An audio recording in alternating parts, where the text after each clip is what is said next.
மற்றொரு அண்மை செய்தியை பார்த்து வருகிறோம்.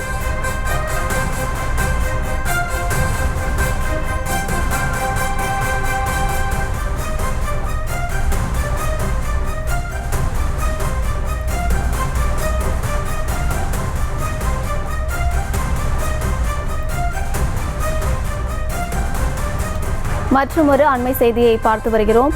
தாய்ப்பால் விற்பனை செய்யப்பட்டது என்ற புகாரை தொடர்ந்து தம்பதியை கைது செய்வதில் போலீசார் குழப்பமடைந்திருக்கிறார்கள். தாய்ப்பாலை பறிமுதல் செய்து உணவு பாதுகாப்புத்துறை அதிகாரிகள் நடவடிக்கை எடுக்க வேண்டும் என்று புகார் அளிக்கப்பட்ட நிலையில் இது தொடர்பான சம்பவத்தில் நடவடிக்கை எடுப்பதில் போலீசார் குழப்பமடைந்திருக்கிறார்கள்.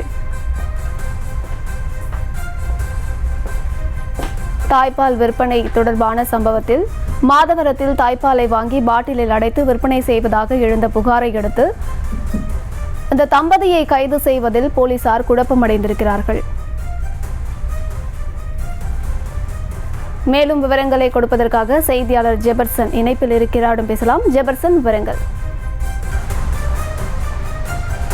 இன்று சென்னையில் மிகப்பெரிய பரபரப்பை ஏற்படுத்திய தாய்ப்பாலை பதுக்கி வைத்து விற்பனை செய்த விவகாரம் தொடர்பாக வழக்கு பதிவு செய்ய முடியாமல் போலீசார் தற்போது திணறி வருவதாக நமக்கு தகவல் கிடைத்திருக்கிறது. தற்போது நான் நிற்கக்கூடிய இந்த பகுதி மாதவரம் காவல் நிலையத்திற்கு முன்பாக நின்று கொண்டிருக்கிறோம். இன்று இந்த மாதவரம் காவல் நிலையத்திலிருந்து சுமார் 1 கிலோமீட்டர் தூரத்தில் தான் இந்த சம்பவமானது அரங்கேறி இருக்கிறது. இந்த சம்பவம் தொடர்பாக உணவு பாதுகாப்புத்துறை அதிகாரிகள் நேரடியாக அங்கு சென்று அந்த கடைக்கு சென்று ஆய்வு மேற்கொண்டதில் தாய்ப்பாலை பதுக்கி வைத்து விற்பனை செய்தது அம்பலமானது. அங்கிருந்து ஒருவரை அழைத்து வந்தார்கள். விசாரணையில் அவர் செம்பியன் என்பது தெரிய வந்திருக்கிறது. செம்பியன் முத்தையா என்பவரை கைது செய்த உணவு பாதுகாப்புத்துறை அதிகாரிகள் உடனடியாக காவல் நிலையத்துக்கு அழைத்து வந்தார்கள்.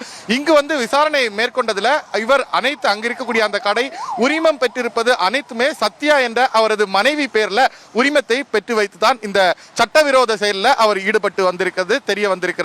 உடனடியாக காவல் நிலையத்திற்கு இருவரையும் கொண்டு வந்த உடனேயே போலீசாரும் மாதவர காவல் ஆய்வாளர் விசாரணையை முன்னெடுத்திருந்தார். ஆனால் இதுவரைக்கும் அடுத்த கட்டமாக இருவர் மீதும் வழக்கு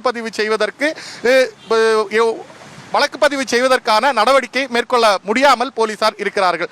காரணம், இன்று காலை அங்கு அந்த பகுதிக்கு சென்று ஆய்வு செஞ்ச உணவு பாதுகாப்புத்துறை அதிகாரிகள் அங்கிருந்து எடுத்து வந்த பொருட்கள் அனைத்தையும் அவர்களுடைய உயர் அதிகாரிகளிடம் குறிப்பிட்டதோடு அங்கு அவர்கள் கொடுத்த இன்ஸ்ட்ரக்ஷன் படி அங்கு வந்து அந்த இடத்திற்கு சீல் வைத்து கட்டிடத்தை உடனடியாக மூடி சென்றார்கள். அத்தோடு நின்று விடாமல் தற்போது இங்கு வழக்கு பதிவு செய்வதற்காக அவர்கள் புகார் ஒன்றை கொடுத்திருக்க வேண்டும். ஆனால் புகார் இதுவரைக்கும் வராததால் இருவரையும் இங்கே காவல் நிலையத்திலேயே வைத்திருக்கக்கூடிய போலீசார் எவ்வளவு நேரம் அவர்களை இங்கு காவல் நிலையத்தில் வைத்திருக்க முடியும்? உங்களுடைய உயர் அதிகாரிகளிடம் கேட்டு உடனடியாக நீங்கள் என்ன நடந்தது என்பதை நீங்கள் விரிவாக புகாராக கொடுக்கும் பட்சத்தில் இவர்கள் மீது சட்டப்படியான நடவடிக்கை முன்னெடுக்க நாங்கள் தயாராக இருக்கிறோம் என்று கூறியும் புகார் கொடுக்க முன்வராமல் இங்கிருந்து உணவு பாதுகாப்புத்துறை அதிகாரிகள் கலைந்து சென்று விட்டார்கள். தற்போது இந்த இருவரையும் செம்பியனையும் அதே போல் அவருடைய மனைவி சத்யாவையும் விட்டுவிடலாமா அல்லது அவர்கள் மீது எப்படி வழக்கு பதிவு செய்வது என்று தெரியாமல் திணறி போயிருக்கிறார்கள். சென்னையே மிகவும் பரபரப்பை ஏற்படுத்திய தாய்ப்பாலை பதுக்கி வைத்து விற்பனை செய்த விவகாரத்தில் அவரை விசாரணை மேற்கொண்டால் மேலும் திடுக்கிடும் தகவல்கள் வெளியாக வாய்ப்பு இருப்பதாக சொல்லப்படுகிறது. அருகாமையில் இருக்கக்கூடிய அரசு மருத்துவமனைகளில் ஏழை தாய்மார்களிடமிருந்து பெறப்பட்ட இந்த தாய்ப்பாலைத்தான் 500 முதல் 1000 ரூபாய் வரைக்கும் விற்பனை செய்ததாக நமக்கு தகவல் கிடைத்திருக்கிறது. இதற்கு அரசு மருத்துவமனையில் இருக்கக்கூடிய மருத்துவர்கள், செவிலியர்கள் உடந்தையாக இருந்திருப்பார்கள். இந்த விசாரணையை அடுத்த கட்டத்தை முன்னெடுத்தால் மட்டுமே இன்னும் இதில் பலர் வந்து சிக்கக்கூடிய ஒரு நிலை இருக்கிறது. ஆனால் இந்த விசாரணையை அடுத்த கட்டத்துக்கு நகர்த்துவதற்கு உணவு பாதுகாப்புத்துறை அதிகாரிகள் புகார் கொடுக்காததால் என்ன செய்வது என்று தெரியாமல் மாதவரம் போலீசார் திணறி வருகிறார்கள். விவரங்களை வழங்கியமைக்கு நன்றி ஜெபர்சன். செய்திகளை உடனுக்குடனும் துல்லியமாகவும் தெரிந்து கொள்ள சப்ஸ்கிரைப் பண்ணுங்க.